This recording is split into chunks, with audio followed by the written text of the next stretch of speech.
So one of my favorite things to do is to take the interviewer and make them the interviewee. Michael, I'm so excited to be able to talk to you about euthanasia. And that was very sudden because the camera guy had to come over and move you because you were in the wrong place. I know. This is the secret stuff that nobody's supposed to know. I know. No one knows. Exactly. They just think this all happens automatically.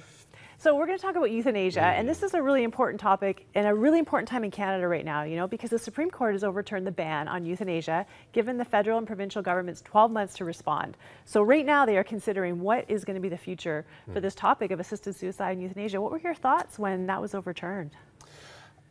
The Supreme Court, look, it's not elected. I know people think it's elitist. I don't think that's an argument. Judicial activism. Well, they're good people. They're trying to do the best they can. And often what happens is separation of powers.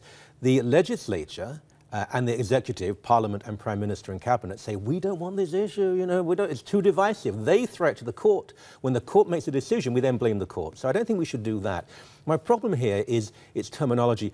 This is not about people in pain, suffering terribly with no hope, being allowed to die. This is about the active intervention of doctors for the first time in medical history to actually get involved and end someone's life. Some of the reasoning behind their apparent desire to die also is not actual suffering as such. People have to realize this. In the Netherlands, in parts of Europe, there are people who they're down, they're depressed. A partner dies. They're in maybe an old people's home. You know, they know that it's costing money that would look after the kids long term, and they say, "I've had a good time. It's time to go." They feel pressure, actually. I mean, we used to revere elderly people. We regarded them as mansions of wisdom. And many cultures still do. Exactly. Now we think of them as slums that have to be demolished. We no longer revere antiquity. We adore and obsess about youth. I mean, if you've reached the age of 27 and you're not a movie star, you're a failure. So we've changed the values of society, and then we wonder why there are some people who think they don't fit in. Those with mental illness, those with physical disability. Ask why those in the handicapped community are so concerned about euthanasia. Well, you know, it's interesting because we had Dr. Margaret Somerville here recently, who's one of Canada's top ethicists, and she was saying that they actually did a survey of doctors and patients and asked them to rate the quality of life, the doctors to rate the quality of life of the patient and the patient to do it. Yeah. And not surprisingly, most patients actually rated their quality of life better. And so if you're thinking about this, your life and death is in the hand of this doctor who really doesn't think your life is that great. Well, you actually might really value your life. Yeah, and let's be careful about the phrase quality of life. As a Christian, it is life, not the quality of, it is life that is the issue here. Who are we to say that someone who maybe is not very clever or has a handicap? Look, I might see people every day and think, you're not as clever as me. I deserve a better life than you. I deserve to live, you don't deserve. How dare we? We're getting into something which is eugenics and social engineering. Yes, we have to work at a new conversation to deal with people who are elderly, who are suffering. I think we have to invest enormous amounts of money into hospices, end-of-life care. But the solution is not to kill people. The solution is to help people live their life properly and without suffering. Dr. Somerville was saying only 16 to 30% of people in Canada actually have access to palliative care, which might be one of the reasons that this has become such a huge issue because, you know, like we can talk about life and the value of life and all that, but when you have your mother or your father or your husband or wife suffering endlessly, it's a much tougher conversation. My mum, God rest her soul, Alzheimer's and dementia, and it was very difficult at the end. My parents didn't die well. My father, the second stroke and pneumonia. Look, let's not pretend that it's always going to be easy. It can be difficult and challenging, it can be frightening. Faith is a part of this, but beyond faith, there is the human commitment to one another, to other people. It's living with dignity. That leads to death with dignity. And this notion of a doctor who has sworn to do none harm, ending someone's life, is terrifying. And I think the thing is, you know, on this program, we have so many people who come on here who were in the middle of divorce and wanted to kill themselves, you know, had a trauma, lost a limb, all kinds of things that they eventually have overcome and looked at in a completely different way because of the work of God in their life, to say, you know what, this suffering has a purpose and I'm going to use you for something. Yeah, I still have something for you. Of course. And so teenagers, I mean, anyone who's raised kids, teenagers go through that period. And I want to end it all. Do you know in the Netherlands that there are euthanasia activists, and in North America, euthanasia activists who say if a teenager says, I want to die, they should be helped to end their life? That's crazy.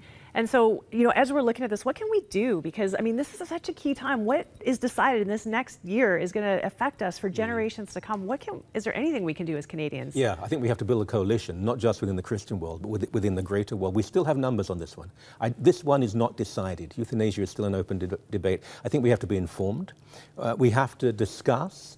No shouting, no screaming, no ranting and large demonstrations, but let our representatives, provincial and federal level, know how we feel about this.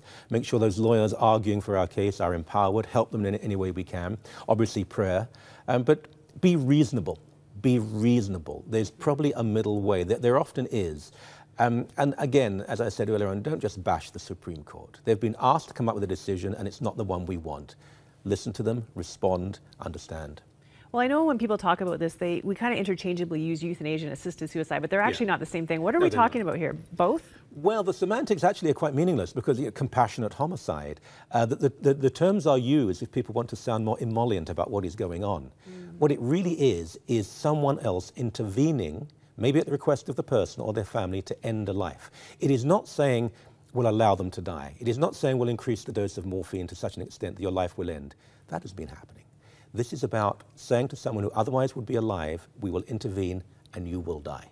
Right, because we already have do not resuscitate orders and people are already dying. So, you know, I've heard you refer to this as a culture of death, and a lot of Christians talk about this. What is a culture of death? Well, I mean, I suppose it's an emotional and emotive term to use. I think it was Pope John Paul II who spoke about this. The culture of life is what we're about. And that is a seamless garment, that is at all stages of life. We should celebrate at every stage of life. We tend to revere that which is not life-producing, that which is dark, and to obsess about ending life when that money and time and energy could go into prolonging life, not for its own sake, but because we have a duty to one another. We just have to change the way we observe things, and we have to think that we're part of a whole, we're part of a package. Every person is interconnected. This is not just a Western issue. This is an issue for all. Interesting, often in the developing world, where they face severe challenges that we would never face, they have no understanding of euthanasia or assisted suicide. They believe life is always precious, and they face challenges that we can't even comprehend. And that's an interesting point, because I think a lot of people assume because there's so much death in the developing world that they actually see that as more normal, or they grieve less, or it's easier in some way. I don't find that to be true at all. No, they grieve more publicly and emotionally, and I think that's better. It's not just the quiet tears. They show God, the world, the community, their neighbors, how they feel. They love life. The tragedy is often they're denied it, but they love it.